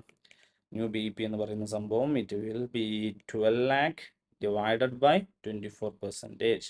12 lakh divided by 24%. Calculation simple ആണ്. ദെർഫോർ കാൽക്കുലേറ്ററിൽ അടിച്ചു നോക്ക്, യു വിൽ ഗെറ്റ് 50 lakhs വരും. 50 lakhs വരും. ഓക്കെ അല്ലേ? 50 lakhs ആണ് വരിക. Yes or no? 12 lakh divide by 24%, 50 lakh. ഒന്ന് അടിച്ചു നോക്കിയാൽ നമുക്ക് കിട്ടും. ഓക്കെ അല്ലേ? സെറ്റ് അല്ലേ? Yes, good. ഓക്കെ സാർ, ഇനി എന്താ ചെയ്യുക, രണ്ടാമത്തെ ക്വസ്റ്റനിൽ ഇനി ഒന്നും ചെയ്യാനില്ല. രണ്ടാമത്തെ ആൻസർ കിട്ടി. പിന്നെ ഇപ്പോൾ യൂണിറ്റ് ഞാൻ നേരത്തെ പറഞ്ഞ പോലെ യൂണിറ്റ്സ് കാണണമെങ്കിൽ നിങ്ങൾ എന്ത് ചെയ്താൽ മതി, യൂണിറ്റ്സിലേക്ക് കൺവേർട്ട് ചെയ്താൽ മതി.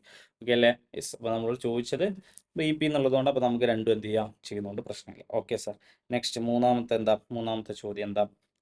മൂന്നാമത്തെ ചോദ്യം അവർ പറയുന്നത് increase in sales required if എന്താ പ്രോഫിറ്റ് ഇൻക്രീസ് ബൈ 2.4 lakh. 2.4 ലക്ഷം രൂപ എന്ത് ചെയ്യുന്നു, നമുക്ക് പ്രോഫിറ്റ് ഇൻക്രീസ് ചെയ്യണം, പ്രോഫിറ്റ് ചേഞ്ച് ചെയ്യണം. അങ്ങനെയാണെങ്കിൽ എത്രത്തോളം സെയിൽസ് ചേഞ്ച് ചെയ്യണം.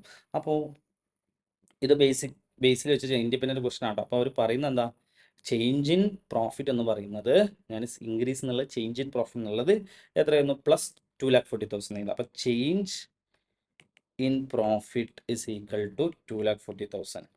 അപ്പോൾ അവർ ചോദിച്ചെന്താ, change in sales. Change in പ്രോഫിറ്റും ചേഞ്ച് ഇൻ സെയിൽസ് വെച്ച് എന്തെങ്കിലും പഠിച്ചിട്ടുണ്ട് സാർ. എന്ത് സാധനം? പി വി റേഷ്യോയുടെ ഇക്വേഷൻ. എങ്ങനെയാണ്, change in profit divided by change in sales into 100 അടിച്ചു കൊടുത്താൽ പോരെ, നമുക്ക് പി വി ആർ കിട്ടൂലേ? Okay sir, P V R already അറിയാം. അപ്പം നമ്മളെങ്ങനെ ആൻസർ ചെയ്യുക? Yes, 30% is equal to change in profit അല്ലേ? ചേഞ്ച് ഇൻ പ്രോഫിറ്റ് എത്രയാണ്? 2,40,000. ഡിവൈഡഡ് ബൈ എന്തായിരിക്കും ചേഞ്ച് ഇൻ സെയിൽസ് നമുക്ക് അറിയില്ല സാർ. അപ്പോൾ എന്താ ചെയ്യുക, അതിനെ സബ്സ്റ്റിറ്റ്യൂട്ട് ചെയ്യുക. ചേഞ്ച് ഇൻ സെയിൽസ് എന്ത് ചെയ്യുക, നമ്മൾ സോൾവ് ചെയ്തതിന് ഇക്വേഷൻ സോൾവ് ചെയ്താൽ നമുക്ക് ആൻസർ ആയില്ലേ. ഇതിന് ഇങ്ങോട്ട് എന്ത് ചെയ്യുക, ഡിവൈഡ് ചെയ്യുന്നതിന് സമത്തിന് പുറത്ത് കൊണ്ട് മൾട്ടിപ്ലൈ ചെയ്യണം. മൾട്ടിപ്ലൈ ചെയ്യുമ്പോൾ 30% ഇങ്ങോട്ട് കൊണ്ട് ഡിവൈഡ് ചെയ്യണം. ദർഫോർ എങ്ങനെ ഉണ്ടാവുക, change in sales is equal to 2,40,000 divided by 30%. You will get, calculator എടുക്കൂ, അടിച്ചു നോക്കൂ, it will be 8 lakh കിട്ടും. ഓക്കെ, 8 lakh rupees, 8 lakh ആണ് നമ്മൾ എന്ത് ചെയ്യുന്നത്, സെയിൽസ് ചേഞ്ച് ചെയ്യേണ്ടത്. ഓക്കെ അല്ലേ, ക്വസ്റ്റ്യൻ സിമ്പിൾ കംപ്ലീറ്റ് ആയല്ലോ. യെസ്, മൂന്നാമത്തെ ക്വസ്റ്റ്യൻ കംപ്ലീറ്റ് ആയി. ഓക്കെ, നാലാമത്തെ ക്വസ്റ്റ്യൻ. ഓക്കെ, നാലാമത്തെ ക്വസ്റ്റ്യൻ നമുക്ക് ചെയ്യാം. നാലാമത്തെ ക്വസ്റ്റ്യൻ എന്താ പറയുന്നത്, percentage of increase or decrease of sales unit ആണ്. സെയിൽസ് വാല്യൂ അല്ല, യൂണിറ്റ് ആണ്. അപ്പോൾ രണ്ടും മാറി ചെയ്താൽ നമുക്ക് ആൻസർ വ്യത്യാസം വരും. ഓക്കെ അല്ലേ. അപ്പോൾ ആദ്യം സെയിൽസ് യൂണിറ്റ് ആണ്, അപ്പോൾ യൂണിറ്റ് ചെയ്യണം എന്നുള്ളതാണ് പറയുന്നത്. ഫസ്റ്റ് സിറ്റുവേഷൻ ഞാൻ പറഞ്ഞ പോലെ increase in variable cost per unit. Okay അല്ലേ. അപ്പോൾ എക്സിസ്റ്റിംഗ് ആയിട്ട് അവിടെയുള്ള ഡാറ്റ പ്രകാരം, ആ എക്സിസ്റ്റിംഗ് ആയിട്ടുള്ള പ്രോഫിറ്റിനെ കുറിച്ച് ഒന്നും പറയുന്നില്ല. എക്സിസ്റ്റിംഗ് ആയിട്ടുള്ള ഡാറ്റ പ്രകാരം നമുക്ക് എങ്ങനെ ചെയ്യാൻ നോക്കാം. അവിടെ നമുക്ക് നോക്കേണ്ടത് അവർ എക്സിസ്റ്റിംഗ് ബിഫോർ ആൻഡ് ആഫ്റ്റർ എന്നുള്ള രീതിയിൽ നമുക്ക് നോക്കുകയാണെങ്കിൽ, ഫസ്റ്റത്തെ കേസിൽ എന്ത് ഇൻക്രീസ് ചെയ്യുമ്പോൾ ഉള്ളതാണ്, ഒരു മിനിറ്റ്. ഓക്കെ, അവിടെ എടുക്കാം. ഓക്കെ, ഫസ്റ്റത്തെ കേസ് എന്തുണ്ടാവുന്ന കേസാണ്, ഫസ്റ്റത്തെ കേസ് അതിൽ പറഞ്ഞ സബായിട്ട് പറയുന്നത് increase in variable cost per unit by ₹3. 3 രൂപ ഇൻക്രീസ് ഇൻ വേരിയബിൾ കോസ്റ്റ് ഉണ്ട് എന്നല്ലേ പറയുന്നത്. പറയണം മക്കളെ. Yes, variable cost per unit എത്രയുണ്ട്, 3 രൂപ ഇൻക്രീസ് ആയിട്ടുണ്ട്. ഞാൻ പറഞ്ഞു വേരിയബിൾ കോസ്റ്റ് പെർ യൂണിറ്റ് കൂടുമ്പോൾ കോൺട്രിബ്യൂഷൻ പെർ യൂണിറ്റ് കൂടും, പി വി റേഷ്യോ കുറയും. ഇപ്പോൾ വേരിയബിൾ കോസ്റ്റ് കൂടുമ്പോൾ കോൺട്രിബ്യൂഷൻ കുറയും, പി വി റേഷ്യോ കുറയും, അപ്പോൾ ബി പി കൂടും. ഓക്കെ അല്ലേ, ആ രീതിയിലുള്ള കണക്ഷൻ ഉണ്ട്. അപ്പോൾ സെറ്റ് ഓഫ് ഈ ഒരു ഇൻക്രീസ് എന്ത് ചെയ്യണം, സെറ്റ് ഓഫ് ചെയ്യണം പ്രീവിയസിൽ. അതായത് പ്രീവിയസ്ലി എത്രത്തോളാണോ കോൺട്രിബ്യൂഷൻ കിട്ടിയത് അതേ കോൺട്രിബ്യൂഷൻ ഇപ്പോഴും കിട്ടണം. അപ്പോൾ കോൺട്രിബ്യൂഷൻ ഇസ് ഈക്വൽ ടു എന്താണ്, ഫിക്സഡ് കോസ്റ്റ് പ്ലസ് പ്രോഫിറ്റ് അല്ലേ. Yes or no, contribution is equal to fixed cost plus profit ആണ്. ഫിക്സഡ് കോസ്റ്റും പ്രോഫിറ്റ് റിക്കവർ ചെയ്യാൻ പറ്റുന്ന ഒരു പോയിന്റാണ് എന്ത് വിളിക്കുക, നമ്മുടെ കോൺട്രിബ്യൂഷൻ. അതേ കോൺട്രിബ്യൂഷൻ എന്ത് ചെയ്യണം, ഈ ഇൻക്രീസ് ചെയ്തതിന് ശേഷം കിട്ടണം. ഇവിടെ നമുക്ക് എന്തില്ല, പ്രോഫിറ്റിൻ്റെ ഡാറ്റ ഇല്ല. പിന്നെ ഇതെങ്ങനെ സോൾവ് ചെയ്യും, അതാണ് ഇവിടുത്തെ ട്വിസ്റ്റ്. ഇവിടെ പ്രോഫിറ്റ് ഇല്ല, പ്രോഫിറ്റിന് റിക്കവർ ചെയ്യേണ്ട. പിന്നെ എന്ത് റിക്കവർ ചെയ്യുക, ഫിക്സഡ് കോസ്റ്റിന് മാത്രം റിക്കവർ ചെയ്ത് കഴിഞ്ഞാൽ ഒരു പോയിന്റ് ഉണ്ടല്ലോ, ആ ഒരു പോയിന്റ് എന്താ, break even point. Break even പോയിന്റിൽ പ്രത്യേകത എന്താ, at break even point contribution equal എന്തായിരിക്കും, ഫിക്സഡ് കോസ്റ്റ് ആയിരിക്കും അല്ലേ. അപ്പോൾ ഇത് അവൈലബിൾ ആണോ, അവിടെ അവൈലബിൾ ആണ് സാർ. എത്ര ബ്രേക്ക് വൺ പോയിന്റ് എന്ന് പറഞ്ഞാൽ നമുക്ക് എന്ത് ചെയ്യാം, കാൽക്കുലേറ്റ് ചെയ്തെടുത്തൂടെ. അതിൻ്റെ യൂണിറ്റ്സ് ആണ് വേണ്ടത്. അപ്പോൾ എന്താ, ബ്രേക്ക് വൺ ക്വാണ്ടിറ്റി നമുക്ക് എന്ത് ചെയ്യാം, ബിഫോർ ഉള്ള ബ്രേക്ക് വൺ ക്വാണ്ടിറ്റി കാണാം. ഓക്കെ അല്ലേ, ബിഫോർ ബ്രേക്ക് വൺ ക്വാണ്ടിറ്റി എങ്ങനെ കാണാം, ബിഫോർ ബ്രേക്ക് വൺ ക്വാണ്ടിറ്റി.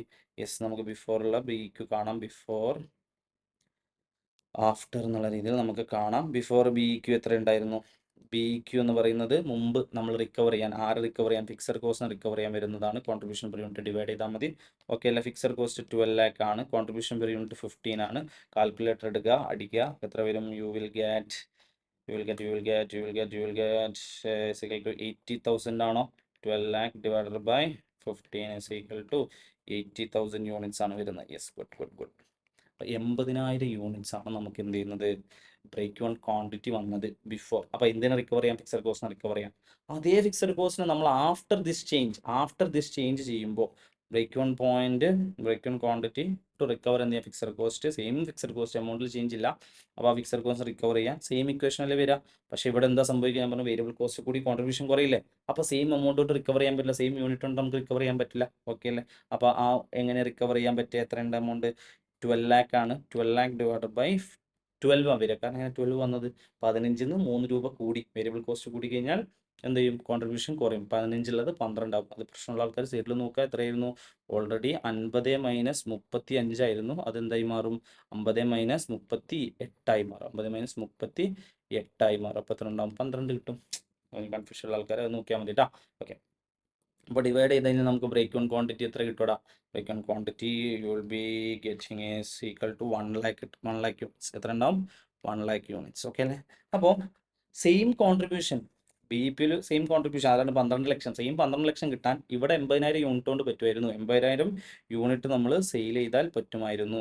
അത് ഇവിടെ എത്തിയപ്പോൾ എന്തായി, 1 ലക്ഷം യൂണിറ്റ് ആയി. അപ്പോൾ ഇൻക്രീസ് ആണോ ഡിക്രീസ് ആണോ, ഇൻക്രീസ് ആണ്. എത്ര യൂണിറ്റ് ഇൻക്രീസ് ചെയ്യണം, 20,000 യൂണിറ്റ്സ് ഇൻക്രീസ് ചെയ്യണം. എസ് ഓർണോ, 20,000 യൂണിറ്റ്സ് ഇൻക്രീസ് ചെയ്യണം. ഓക്കെ അല്ലേ.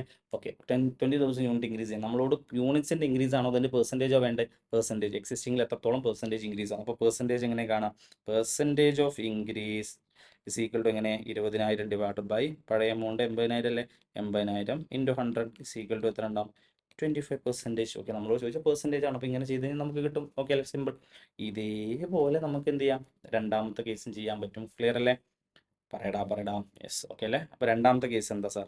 രണ്ടാമത്തെ കേസ് പറയുന്നത് ഇൻക്രീസ് ഇൻ സെല്ലിംഗ് പ്രൈസ് ആണ്. ഈ നോർമൽ എന്ത് ഇൻക്രീസ് അല്ല, കോൺട്രിബ്യൂഷൻ ഇൻക്രീസ് അല്ല, increase in selling price by 10% എന്നാണ് പറയുന്നത്. Increase in selling price. Okay അല്ലേ. അപ്പോൾ നമുക്ക് എന്ത് ചെയ്യണം, സെല്ലിംഗ് പ്രൈസ് എത്രയായിരുന്നു നമുക്ക് പണ്ട് ഉണ്ടായിരുന്നത്, 50 രൂപ. അതിപ്പോൾ ഇൻക്രീസ് ചെയ്ത് കഴിഞ്ഞാൽ selling price is equal to എന്താവും, സെല്ലിംഗ് പ്രൈസിൽ ചേഞ്ച് വരും. സെല്ലിംഗ് പ്രൈസിൻ്റെ ചേഞ്ച് വരുമ്പോൾ യു വിൽ ഗെറ്റ് 50 പ്ലസ് 10% എത്ര ഉണ്ടാവും, 55 ആണ് വരിക. ഓക്കെ, 55 രൂപയാണ് സെല്ലിംഗ് പ്രൈസ് ഉണ്ടാവും.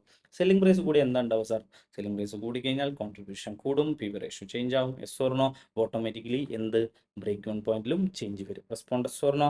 റിക്കവറിൻ്റെ കാര്യത്തിലേക്ക് വ്യത്യാസം വരും. Okay sir. അപ്പോൾ എന്താണ് നമുക്ക് ഇവിടെ വരിക? ഇവിടെ വരുന്ന സെയിം രീതി തന്നെ കണ്ട. അപ്പോൾ ആദ്യം ഞാൻ എന്ത് ചെയ്യാം, കോൺട്രിബ്യൂഷൻ പെർ യൂണിറ്റ് ഒന്ന് കണ്ടെത്തി വെക്കാം. എങ്ങനെയാണ് കോൺട്രിബ്യൂഷൻ പെർ യൂണിറ്റ് ഉണ്ടാവുക? Selling price minus variable cost per unit. Variable cost per unit എത്രയാണ് വേരിയബിൾ സെല്ലിംഗ് പ്രൈസ് വരുന്നത്? 55. വേരിയബിൾ കോസ്റ്റ് എത്ര? 35. കാരണം അത് രണ്ടും കണക്റ്റഡ് ആണ്, അല്ല ഇൻഡിപെൻഡൻ്റ് ആണെന്ന് അവർ പറയുന്നുണ്ട്. രണ്ടും കൂടി മൈനസ് ചെയ്താൽ 20 കിട്ടും. എത്ര ഉണ്ടാവും?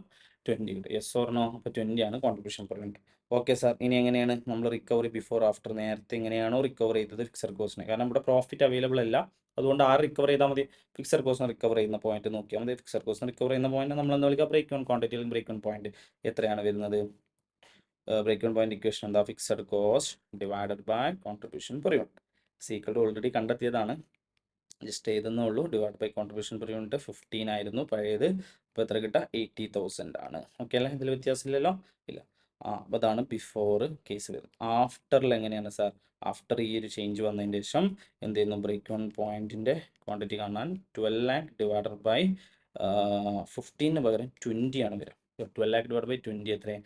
60,000 യൂണിറ്റ്സ് ആണ്. എത്ര യൂണിറ്റ്സ് ആണ്? 60,000 യൂണിറ്റ്സ് ആണ് വരുന്നത്. എത്ര യൂണിറ്റ്സ് ആണ് വരുന്നത്? 60,000 യൂണിറ്റ്സ്. അപ്പോൾ ഇൻക്രീസാ ഡിക്രീസാ നോക്ക് മക്കളെ. അതാണ് എത്ര വരുന്നത്? 20,000 യൂണിറ്റ്സ് ആണ് വരുന്നത്. അപ്പോൾ 20,000 യൂണിറ്റ്സിൻ്റെ ഡിക്രീസ്. 60,000 വരുന്നത്, അപ്പോൾ 20,000 യൂണിറ്റ്സ് ഡിക്രീസ് അല്ലേ വരുന്നത്? യെസ്. ഓക്കെ, ദെർഫോർ അതിൻ്റെ പെർസെൻറ്റേജ് ഓഫ് ഡിക്രീസ് എങ്ങനെ കാണാം?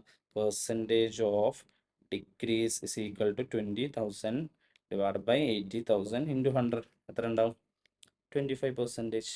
ഓക്കെ അല്ലേ, 25%. ഓക്കെ, 25% എന്ത് ചെയ്യണം? ഡിക്രീസാ ഇൻക്രീസാ? ഡിക്രീസ്. ഇതാണ് ആൻസർ വരിക. ഓക്കെ അല്ലേ സാർ? ഇതാണ് മക്കളെ ആൻസർ വരുന്നത്. ഓക്കെ, ഇതാണ് വരിക, ഇതിലൊന്നും പ്രശ്നമില്ല. നമുക്ക് ഇനി എന്ത് ചെയ്യണം? ഇത് ചെക്ക് ചെയ്യണം സാറ്. അങ്ങനെ പറഞ്ഞാൽ മാത്രം പോരല്ലോ, നമുക്ക് ആൻസർ കീ ഒന്ന് നോക്കണ്ടേ? ഓക്കെ, നമുക്ക് ആൻസർ കീ നോക്കാം. എത്രയാണ് ആൻസർ കീ വരുന്നത് നമുക്ക് നോക്കിയാലോ. 7A ആൻഡ് B അല്ലേ, രണ്ടും ചെക്ക് ചെയ്തൊക്കെ നമ്മൾ ചെയ്ത് കറക്റ്റ് ആണെന്നും കൂടി ഒന്ന് വെരിഫൈ ചെയ്യണം. അപ്പോൾ അത് ചെയ്യണം. നമ്മുടെ ആൻസറിൽ എന്തെങ്കിലും കുഴപ്പമുണ്ടോ നോക്കണം. ഓക്കെ, നോക്കാം. ആദ്യത്തെ കേസ് ഓക്കെ, 7A നമ്മൾ പറഞ്ഞ പോലെ നോക്കിക്കഴിഞ്ഞ് കഴിഞ്ഞാൽ യു വിൽ ഗെറ്റ് 66 ആണ് നമ്മൾ 7Aയിൽ ആദ്യം സെല്ലിംഗ് പ്രൈസ് വന്നത്. പിന്നെ നമ്പർ ഓഫ് യൂണിറ്റ് 8534 333 അല്ലെങ്കിൽ 84 ഞാൻ പറഞ്ഞിട്ടുണ്ട്. Therefore P V ratio 30%, 40 lakh എന്നുള്ള രീതിയിൽ. അപ്പോൾ അതേപോലെ new break even point 50 lakh. രണ്ടാമത്തെ കേസ്, അതിൽ മൂന്നാമത്തെ കേസിൽ 8 lakh ചേഞ്ച് ഇൻ സെയിൽസ്. പിന്നെ ഇൻക്രീസ് ഇൻ സെയിൽസ് വോളിയാണ് ഫസ്റ്റ് 25%, ഡിക്രീസ് ഇൻ സെയിൽസ് വോളിയാണ് 25%. കറക്റ്റ്, ഓൾ ആർ എന്ത് ചെയ്യണം? കറക്റ്റ് ആണ്. യെസ് ഓർ നോ മക്കളെ? സെറ്റ് അല്ലേ? അപ്പോൾ ഇത് ഓക്കെ ആണോ? കാൽക്കുലേഷൻ ഓക്കെ ആണോ? Yes, good. അപ്പോൾ ഇതാണ് എന്ത് ചെയ്യുക, നമ്മൾ ഇതിലുള്ള കുറച്ചൊരു ഡിഫറെൻ്റ് ആയിട്ടുള്ള 2-3 ക്വസ്റ്റ്യൻ ആണ് വന്നത്. നമ്മൾ എന്ത് ചെയ്തു? അനലൈസ് ചെയ്ത് നോക്കി. ഓക്കെ, നമ്മളിപ്പോൾ നോക്കാൻ അപ്പോൾ അതെന്ത് ചെയ്യാൻ, നമുക്കിനി എക്സാമിന് അങ്ങനത്തെ ഒരു കാണാത്ത കുട്ടികളുണ്ടെങ്കിൽ നമ്മളൊന്ന് കുറേ പേരോട് പറഞ്ഞു കൊടുത്തിട്ടുണ്ട് ചോദിച്ചവർക്ക്, പക്ഷെ എല്ലാവർക്കും അങ്ങനെ എന്ത് ചെയ്യാൻ പറ്റുന്നില്ല, പറയാൻ പറ്റിയിട്ടില്ല. അപ്പോൾ പിന്നെ കുറേ പറയുന്നതെന്നല്ല, ഞാനൊരു വീഡിയോ ഉണ്ടാക്കിയിട്ടിടാമെന്ന് വെച്ചതാണ്. പിന്നെ എക്സാം ഞാൻ പറഞ്ഞ പോലെ നാളെ എക്സാം ഉണ്ടാവും. അപ്പോൾ ഇന്നിട്ട് 2 ദിവസം കഴിഞ്ഞിട്ടായിരിക്കും നമ്മൾ കോസ്റ്റിങ്ങിൻ്റെ എക്സാം വരിക. എന്നാണോ എക്സാം ഉണ്ടെങ്കിലും 2 ദിവസമല്ല, ഒരു ദിവസം കഴിഞ്ഞിട്ടായിരിക്കും എക്സാം വരിക. അപ്പോൾ എക്സാം ഏതായാലും നമ്മൾ എന്ത് ചെയ്യണം, വളരെ കോൺസെൻട്രേറ്റ് ചെയ്ത് കോൺഫിഡൻസോട് കൂടി ചെയ്താൽ നമ്മളെ കാര്യങ്ങൾ, നമുക്കുള്ള വർക്കുകളൊക്കെ നമ്മൾ ചെയ്തിട്ടുണ്ട്. ഇനി ബാക്കിയൊക്കെ നമുക്കുള്ള നമ്മുടെ ലക്കും പ്രാർത്ഥനയും പിന്നെ ബാക്കിയുള്ള നമ്മുടെ കുരുത്തം പൊരുത്തം എന്നൊക്കെ പറഞ്ഞ പല സാധനങ്ങളുണ്ട്. അങ്ങനെയൊക്കെയുള്ള ഒരു ഇതൊക്കെയാണ്. അപ്പോൾ അത് നമ്മുടെ കൺട്രോളിലുള്ള കാര്യമാവണമെന്നില്ല. അതുകൊണ്ട് എന്ത് ചെയ്യേണ്ട, ഓവറായിട്ട് എന്ത് തിങ്ക് ചെയ്യേണ്ട, അങ്ങനത്തെ കാര്യമൊന്നും തിങ്ക് ചെയ്യേണ്ട. നമ്മൾ നമുക്കുള്ള പോസിറ്റീവായ തിങ്കിങ്ങിൽ പോകാൻ, നെഗറ്റീവായിട്ട് തിങ്ക് ചെയ്യാതെ ആൾക്കാരോട് ഓരോന്ന് പറഞ്ഞ് പഴയ ക്വസ്റ്റ്യനിൽ ആ ക്വസ്റ്റ്യൻ മിസ്സായല്ലോ, ആ ക്വസ്റ്റ്യൻ ക്വസ്റ്റ്യൻ എഴുതാൻ പറ്റിയില്ലല്ലോ, ഏതെങ്കിലും ഒരു പേപ്പറിൽ എന്തെങ്കിലുമൊക്കെ ഇതാക്കിയുള്ള മൈൻഡ് ഗെയിംസ് നിങ്ങൾ വീഴരുത്. നിങ്ങൾ എന്ത് ചെയ്യുക, പേടിക്കണം. നിങ്ങൾ എഴുതിയതിനൊക്കെ നിങ്ങൾക്ക് മാർക്ക് കിട്ടും. അപ്പോൾ അതുകൊണ്ട് എന്ത് ചെയ്യുക, നിങ്ങൾ കോൺസെൻട്രേറ്റ് അടുത്ത പേപ്പർ നോക്കുക, ആ പേപ്പറിൽ മാക്സിമം സ്കോർ ചെയ്യാൻ നോക്കുക. ഓക്കെ, അവിടെ നിന്ന് കുറച്ച് ഒരു 5 മാർക്ക് പോയിട്ടുണ്ടെങ്കിൽ നമ്മൾ 10 മാർക്ക് കൂടെ കൂടുതൽ ഉണ്ടാക്കാം. അതാണ് നമ്മൾ ചെയ്യേണ്ടത്. അപ്പോൾ എല്ലാ പേപ്പറും ആ രീതിയിൽ ചെയ്താലേ നമുക്ക് എന്ത് ചെയ്യാൻ പറ്റുള്ളൂ, നമ്മളെ ടാർഗറ്റ് നമുക്ക് അച്ചീവ് ചെയ്യാൻ പറ്റുള്ളൂ. അപ്പോൾ അതെന്ത് ചെയ്യുക, മൈൻഡിൽ എന്ത് ചെയ്യുക, എപ്പോഴും എന്ത് ചെയ്യുക വെക്കുക. നിങ്ങൾ ഒരിക്കലും എന്ത് ചെയ്യരുത്, ആ ഒരു കോൺഫിഡൻസ് കളയരുത്. ഓക്കെ, എന്നാൽ തന്നെ നമുക്ക് പാസ്സാകാൻ പറ്റുള്ളൂ. പിന്നെ കുട്ടികൾ പല കാര്യങ്ങളും ഇങ്ങനെ ചോദിക്കാറുണ്ട്, എങ്ങനെ എഴുതണോ, അങ്ങനെ എഴുതണോ, അങ്ങനെ ഒന്നും നോക്കണ്ട. നമ്മളൊരു ക്വസ്റ്റ്യൻ എഴുതി വരുമ്പോൾ എന്ത് ചെയ്യുക, ശ്രദ്ധിച്ച് എന്ത് ചെയ്താൽ മതി, ചെയ്തു പോയാൽ മതി. പിന്നെ നമ്മളൊരു ക്വസ്റ്റ്യനിൽ ഒരാൾ ചോദിച്ച ഡൗട്ടാണ്, എ എഴുതിയിട്ടില്ല, ഞാൻ ബി മാത്രമേ എഴുതിയിട്ടുള്ളൂ, അപ്പോൾ എ എഴുതാത്തതുകൊണ്ട് ബീൻ്റെ മാർക്കും കിട്ടൂലേ എന്നൊക്കെ ചോദിച്ചു. അങ്ങനെയൊന്നുമില്ല. എ എഴുതിയിട്ടില്ലെങ്കിൽ എൻ്റെ സ്പേസ് ഔട്ട് ഇടുക, പി എഴുതുക, അങ്ങനെ അങ്ങോട്ട് എഴുതി പോവുക. ഓക്കെ അല്ലേ? എഴുതാനുള്ള നമുക്ക് എല്ലാ ക്വസ്റ്റ്യനും എന്ത് ചെയ്യാൻ പറ്റില്ല, ചെയ്യാൻ പറ്റില്ല. അപ്പോൾ അതിൻ്റെ പേര് എഴുതിയിട്ട് അതിൻ്റെ സ്പേസ് ഇട്ടിട്ട് ബി എഴുതാന്നുള്ള. അപ്പോൾ സാധാരണ പറയാറ്, ഒരു ക്വസ്റ്റ്യൻ ചെയ്യുമ്പോൾ അതിൻ്റെ താഴെ എന്ത് ചെയ്യാം, രണ്ടും എഴുതി വെക്കാമെന്ന് പറയാം. അത് എഴുതി പറ്റുന്നില്ലെങ്കിൽ സ്പേസ് ഇട്ടാൽ മതി. ഓക്കെ അല്ലേ? പിന്നെ ഒന്ന് ചെയ്യാം. കാരണം നമ്മളെപ്പോഴും ആൻസർ ചെയ്യേണ്ടത് അവരെ ഓർഡറിനനുസരിച്ച് ഫുള്ള് ചെയ്യാൻ നിന്നാൽ നടക്കില്ല. നമുക്ക് എന്ത് ചെയ്യാം, നമുക്ക് എളുപ്പമുള്ള ക്വസ്റ്റ്യൻസ് ആദ്യം ചെയ്യാം. പക്ഷെ മറ്റേ ചെയ്യാനുള്ള സ്പേസും ഗ്യാപ്പ് ഇട്ടിട്ട് വന്നിട്ട് പിന്നെ അത് ചെയ്താൽ മതി. ഓക്കെ അല്ലേ? സാധാരണ അങ്ങനെ പറയാം. അല്ലാതെ എന്ത് ചെയ്യാം, മറ്റത് എഴുതാത്തതുകൊണ്ട് ഇതിൻ്റെ മാർക്ക് കിട്ടൂല എന്നല്ല. നമ്മളെന്ത് ചെയ്യുക, അങ്ങനെയൊന്നുമില്ല. ഒരു വാല്യുവേഷൻ ടഫ് ആകുമ്പോൾ പല കാര്യങ്ങളും അവർ എന്ത് ചെയ്യാതെ നോക്കാറുണ്ട്. പക്ഷെ അങ്ങനത്തെ കാര്യത്തിൽ പോലും ഇല്ലാത്തൊരു കാര്യമാണ് ചില ആളുകൾ എന്ത് ചെയ്യുന്നത്, പറഞ്ഞു വരുത്തുന്നത്. അങ്ങനെയൊന്നുമില്ല. നിങ്ങൾ എന്ത് ചെയ്യുക, എ ബി എന്നുണ്ടാകുമ്പോൾ എ അറ്റൻഡ് ചെയ്യുന്നില്ലെങ്കിൽ എൻ്റെ പേര് മാത്രം എഴുതി വെക്കുക, എന്നിട്ട് ബി എഴുതുക. ഓക്കെ അല്ലേ? അങ്ങനെ എഴുതി പോയാൽ മതി. ഓക്കെ അല്ലേ? അതുകൊണ്ട് എ എഴുതിയിൽ വെച്ചിട്ട് ബീൻ്റെ മാർക്ക് കിട്ടാൻ നിങ്ങൾ എഴുതിയതിനുള്ള മാർക്ക് നിങ്ങൾക്ക് കിട്ടും. അതൊന്നും പേടിക്കണ്ട കേട്ടോ. ഇൻഷൂട്ട് അത്ര ക്രൂരന്മാരൊന്നുമില്ല, അത് ശ്രദ്ധിക്കുക. പിന്നെ എക്സാം ആണ്, പ്രൊഫഷണൽ എക്സാം ആണ്. ക്വസ്റ്റ്യൻസ് അവർ നിങ്ങളെ തിരിപ്പിക്കാൻ വേണ്ടി എന്തായാലും ഒന്നോ രണ്ടോ ക്വസ്റ്റ്യൻസ് അവിടെ ഹിഡൻ ആയിട്ട് പല പല ട്വിസ്റ്റും കൊണ്ടുവന്ന് വെക്കും. ഇപ്പോൾ ഈ ക്വസ്റ്റ്യനിൽ കണ്ടില്ല, അതേപോലെ ഓരോ ചെറിയ ചെറിയ കാര്യങ്ങൾ കൊണ്ടുവന്ന് വെക്കും. അത് കണ്ട് അണ്ടർസ്റ്റാൻഡ് ചെയ്യുക എന്നുള്ളത് നമ്മളെ ലക്ഷ്യം. ഓവർ കോംപ്രഹെൻസീവ് ആയിട്ടുള്ള ഒരു ക്വസ്റ്റ്യൻ ഉണ്ടെങ്കിൽ നേരെ ചാടി കയറി എടുക്കണ്ട. കാരണം എക്സാം എപ്പോഴും 100 മാർക്കിനല്ല, പ്ലസ് 2 ഓപ്ഷൻ ക്വസ്റ്റ്യൻസ് ഉണ്ട്. നമുക്ക് എപ്പോഴും 2 ക്വസ്റ്റ്യൻസ് സ്കിപ്പ് ചെയ്യാനുള്ള ഓപ്ഷൻ ഉണ്ട്. അപ്പം ആ ഒരു മാർക്ക് നമ്മൾ എന്ത് ചെയ്യുക, നോക്കി സെലക്ട് ചെയ്യുക. നമുക്ക് ബുദ്ധിമുട്ടുള്ള 2 ക്വസ്റ്റ്യൻസ് എന്ത് ചെയ്യുക, അവോയ്ഡ് ചെയ്യുക. ക്ലിയർ അല്ലേ? അപ്പോൾ ഭയങ്കര കോംപ്രഹെൻസീവ് ആയിട്ടൊരു ക്വസ്റ്റ്യൻ ഉണ്ടെങ്കിൽ അത് എന്ത് ചെയ്യുക, ആദ്യം തന്നെ ചെയ്യാതിരിക്കുക. അത് അവസാന സമയം ഉണ്ടെങ്കിൽ ചെയ്യുക, അല്ലെങ്കിൽ സ്കിപ്പിംഗ് ക്വസ്റ്റ്യൻ്റെ പാർട്ടാക്കി മാറ്റുക. ഓക്കെ അല്ലേ? അതന്നെ ചെയ്യാനുള്ളത്. അതാണ് നിങ്ങളുടെ ഇൻ്റലിജൻസ്. Yes or no? അത് അവിടെ വർക്ക് ചെയ്യണം. വർക്ക് ചെയ്താലേ നമുക്ക് എന്ത് ചെയ്യുള്ളൂ, നമുക്ക് നമ്മളെ ടാർഗറ്റഡ് രീതിയിൽ ചെയ്യാൻ പറ്റുള്ളൂ. പിന്നെ നല്ല കോൺഫിഡൻസിൽ എന്ത് ചെയ്യുക, എക്സാമിനെ കാണുക. അതെന്ത് ചെയ്യുക, ഒന്നും നോക്കണ്ട, നമ്മൾ എന്ത് ചെയ്യും, പാസ്സായിരിക്കും എന്ന രീതിയിൽ നോക്കുക. നമ്മൾ പഠിച്ചിട്ടുണ്ട് എങ്കിൽ നിങ്ങൾ പാസ്സായിരിക്കും. നിങ്ങൾ വർക്ക് ഇനഫ് ആണെന്നുണ്ടെങ്കിൽ നിങ്ങൾ പാസ്സായിരിക്കും. എന്ത് ചെയ്യുക, നിങ്ങൾ കാര്യങ്ങളൊക്കെ ചെയ്തിട്ടുണ്ടെങ്കിൽ നിങ്ങൾ പാസ്സായിരിക്കും. നിങ്ങളുടെ ലക്കും കാര്യങ്ങളൊക്കെ ഉണ്ടാവട്ടെ. All the best. May God bless you. നമുക്ക് എന്ത് ചെയ്യാം, നേരിട്ട് അടുത്ത ക്ലാസ്സുകൾ കാണാം. ഇതേപോലെ നമുക്ക് എന്ത് ചെയ്യാം, അടുത്ത മാനേജ്മെൻറ്റ് അക്കൗണ്ടിങ്, ഫിനാൻഷ്യൽ മാനേജ്മെൻ്റ് ഒക്കെ നമ്മൾ ക്ലാസ്സുകൾ എന്ത് ചെയ്യാം, ഞാൻ എന്ത് ചെയ്യാം, അടുത്ത ഡിസംബറിലേക്കുള്ള ഇതിൽ ഇതേപോലെ വർക്ക് ചെയ്തിട്ട് നിങ്ങൾക്ക് ഗ്രൂപ്പിൽ തന്നെ ചെയ്തു തരുന്നുണ്ട്. നമ്മളൊന്നും ചെയ്യേണ്ട, പേടിക്കേണ്ട ആവശ്യമില്ല കേട്ടോ. ഓക്കെ അല്ലേ? യെസ്. അപ്പോൾ അങ്ങനത്തെ കാര്യങ്ങളൊക്കെ ഫുൾ സപ്പോർട്ട് നിങ്ങൾക്ക് ഉണ്ടായിരിക്കും. ഞാൻ ഡീറ്റെയിൽ ആയിട്ട് അതിനെ കുറിച്ചൊരു വോയിസൊക്കെ അയക്കാം കേട്ടോ. Okay, all the best.